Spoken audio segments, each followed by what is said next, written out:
विद्यार्थियों नमस्कार। BC education के ऑनलाइन प्लेटफॉर्म में आपका हार्दिक स्वागत, अभिनंदन। आई होप आप जहाँ भी हो स्वस्थ हो, मस्त हो, हंसते रहें, खिलते रहें गुलाब के फूल की तरह। आज अपन एक टॉपिक पर का अध्ययन करने जा रहे हैं, भारत देश के अलग अलग नाम।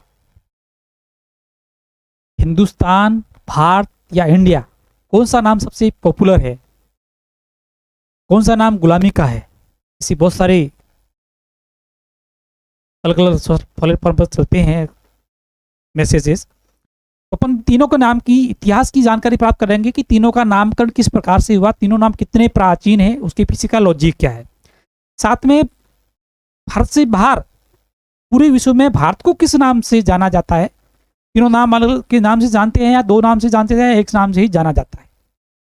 साथ में अपन ये भी तय करेंगे या अध्ययन करेंगे कि भारत के अंदर जो लोग हैं वो देश को पहले प्राचीन समय में किस नाम से जानते थे और किस प्रकार से अलग अलग नामों का परिवर्तन हुआ। विश्व का एकमात्र ऐसा देश है जो बहुत सारे नामों से जाना जाता है, बाकी ऐसा कोई देश नहीं है जो दो तीन या चार नाम से जाना जाता है। तो इसका एक मूल कारण ये भी है कि भारत की सभ्यता और संस्कृति बहुत प्राचीन है।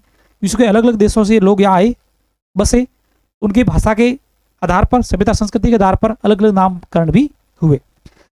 चलिए अपन शुरुआत करते हैं। सबसे पहले वही विष्णु पुराण में लिखा है, उत्तरम यत् समुद्रस्य हिमाद्रिश्चैव दक्षिणम वर्ष तद भारतम नाम भारती यंत्र संतति। यानी उत्तर के हिमालय और दक्षिण के समुद्र महासागर के बीच की भूमि भारत नाम से जानी जाती है और उसकी संतति यानी इसमें रहने वाले जो लोग हैं वो भारतीय कहलाते हैं, भारतीय कहलाते हैं। अब हम बात करें भारत के प्राचीन नामों की, तो सबसे पहले आप लोगों ने पढ़ा होगा कि भारत का इतिहास तो वैसे बहुत पुराना है, परंतु जो स्रोत मिलते हैं, पुरातत्व सामग्री मिलती है वो लगभग 4,500 वर्ष पुरानी है। यानी सिंधु घाटी सभ्यता से भारत के अवशेष मिलना शुरू हो जाते हैं। अगर अपन बात करें सिंधु घाटी सभ्यता की, तो सिंधु घाटी सभ्यता कश्मीर से महाराष्ट्र, उत्तर प्रदेश और अफगानिस्तान लगभग 13,000 वर्ग किलोमीटर का क्षेत्र था। तात्कालिक समकालीन विश्व की सभी सभ्यताओं से बहुत बड़ी उन्नत सभ्यता थी।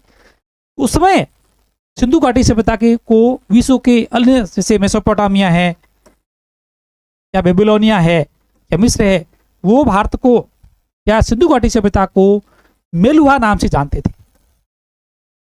बेबीलोनिया सभ्यता में, मेसोपोटामिया सभ्यता में एक शिलालेख मिला है, इसके ये मोहर मिली है, उसके ऊपर लिखा है कि ये मेलुहा नाविकों का देश है और वहाँ हाजा पक्षी बहुत ज्यादा पाए जाते हैं। यानी सिंधु घाटी सभ्यता उस समय व्यापार प्रधान सभ्यता थी और बहुत ज्यादा नावें थी और साथ में मोर पक्षी का हाजा के साथ में संदर्भित किया गया है।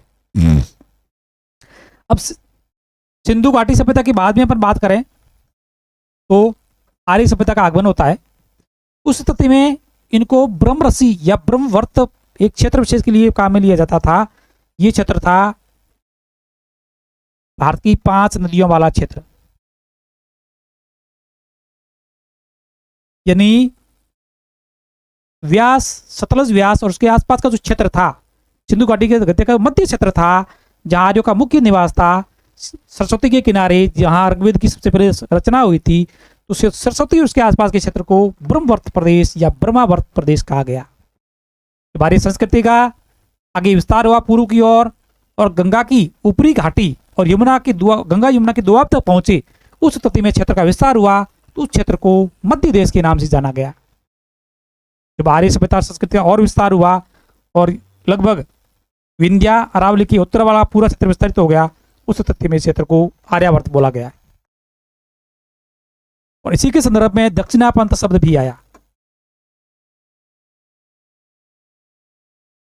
यानी भारत की मध्य उच्च भूमि जो भारत को उत्तरी और दक्षिणी दो भागों में बांटती है, उत्तर के लिए आर्यावर्त और दक्षिण के लिए दक्षिणावर्त पंथ शब्द का प्रयोग किया गया। एक स्थिति उसके बाद में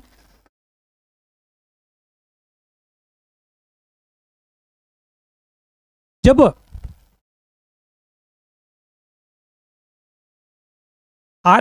दक्षिणी भारत की या दक्षिणी पंथ की द्रविड़ संस्कृति और उत्तर भारत की आर्य संस्कृति के बीच में आदान प्रदान हुआ और आर्य संस्कृति का पूरे भारतखंड में विस्तार हो गया, उस स्थिति में भारत के पर्याय के रूप में आर्यावर्त का प्रयोग भी किया जाने लगा। तो ये कुछ स्थानीय नाम थे भारत के जो लोग एक दूसरे के संदर्भ में प्रयोग करते थे। अब अपन करते हैं उन 3 मुख्य नामों की बात जो भारत के संदर्भ में प्रयुक्त किए जाते हैं। तो सबसे वर्तमान में जो पॉपुलर नाम है भारत। अब आप अमेरिका में जाओगे, यूरोप में जाओगे और वहां के लोगों से बोलोगे कि मैं भारत का निवासी हूं, तो आपको कोई नहीं पहचानेगा, क्योंकि भारत का नाम कम यूज किया जाता है, वहां पर इंडिया शब्द का प्रयोग बहुत ज्यादा किया जाता है। परंतु वर्तमान में अपन देश के अंतर्गत कभी इंडिया का बहुत कम काम में लेते हैं, भारत ही शब्द काम में लेते हैं। अब इसकी उत्पत्ति कैसे हुई? ऋषभ पुत्र, एक जैन धर्म के जो ऋषभ मुनि थे, तीर्थकर, उनके पुत्र थे जिनका नाम भरत था। तो जैन साहित्य और साहित्यिक स्रोत में ये जानकारी मिलती है कि ऋषभपुत्र के नाम का भरत था और उसी के आधार पर इस भूमि का नाम भारत पड़ा। जबकि एक दूसरा और स्रोत जो वायु पुराण है, कि वायु पुराण में इस प्रकार से वर्णन है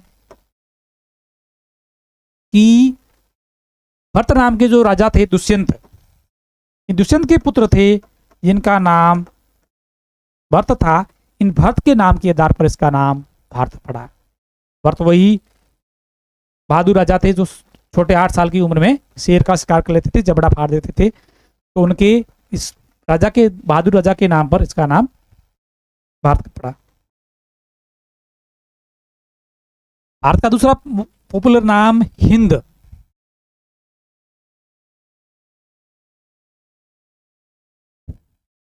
सिंधु घाटी सभ्यता के बाद में, यानी 500 ईसा पूर्व, जब ईरान के लोगों ने, डोरियस, सीरिस, जब ये गंगा नदी के किनारे पहुंचे, सिंधु नदी के किनारे पहुंचे और इन्होंने भारत पर आक्रमण किया ईरान के लोगों ने, तो ये जब ये सिंधु के किनारे पहुंचे तो सिंधु नदी को हिंदू बोला गया, क्योंकि फारसी भाषा में स को ह बोला जाता है। इस संदर्भ में सिंधु के पूर्व के प्रदेश को सिंध को हिंद कहा गया, सिंधु नदी के पूर्व के प्रदेश को सिंध हिंद कहा गया और वहां के निवासी को हिंदुस्तानी या हिंदू बोला गया।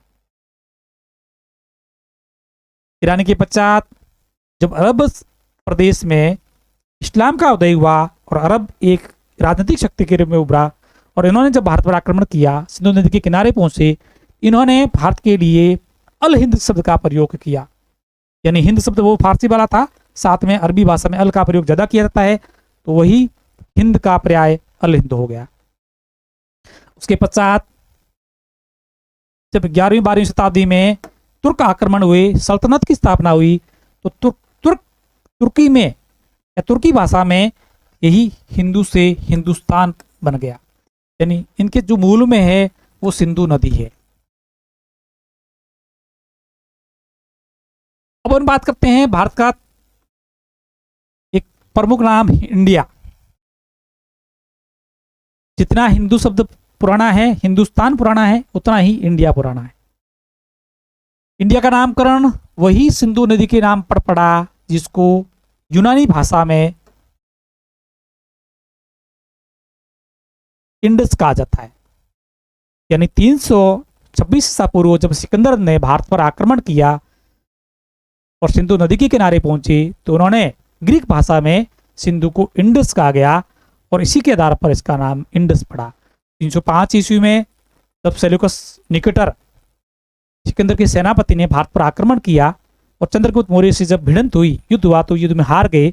उसके बाद उन्होंने वहां से अपना एक इतिहासकार मेगस्थनीत को पाटलिपुत्र भेजा और मेगस्थनीत ने पाटलिपुत्र में रहते हुए भारत के तत्कालिक समाज की, इतिहास की, भूगोल की का वर्णन करते हुए पुस्तक लिखी जिसका नाम था इंडिका। और इंडिका में सबसे पहले इंडिया नाम का भारत के संदर्भ में प्रयोग किया गया और यही शब्द आगे जाकर के यूरोप में भारत के रूप में प्रयुक्त किया जाने लगा। जम्बू द्वीप, जम्बू द्वीप आर्यावर्ते, यानी ये इस शब्द का प्रयोग बौद्ध ग्रंथों में किया गया है। जिस प्रकार जैन ग्रंथों में किया गया है उसी प्रकार बौद्ध ग्रंथों में इसका प्रयोग किया गया है।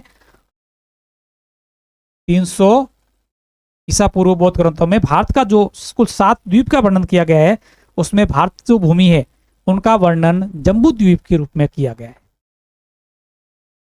उसी में स्वर्ण भूमि के रूप में ब्रह्मा, या जिसको अपन वर्तमान में म्यांमार कहते हैं,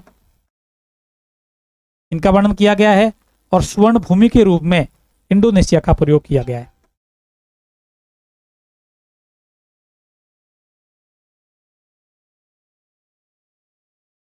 तो जम्बू द्वीप भारत के रूप में बौद्ध ग्रंथों में इसका वर्णन किया गया है। ये था वीडियो हमारा बना भारत के नामकरण के बारे में कि 3 जो मुख्य नाम है, भारत, हिंदुस्तान, इंडिया, इसका नामकरण किस क्रम में, किस आधार पर या किस स्रोत से हुआ है। Have a nice day, thank you, धन्यवाद, जय हिंद, जय भारत।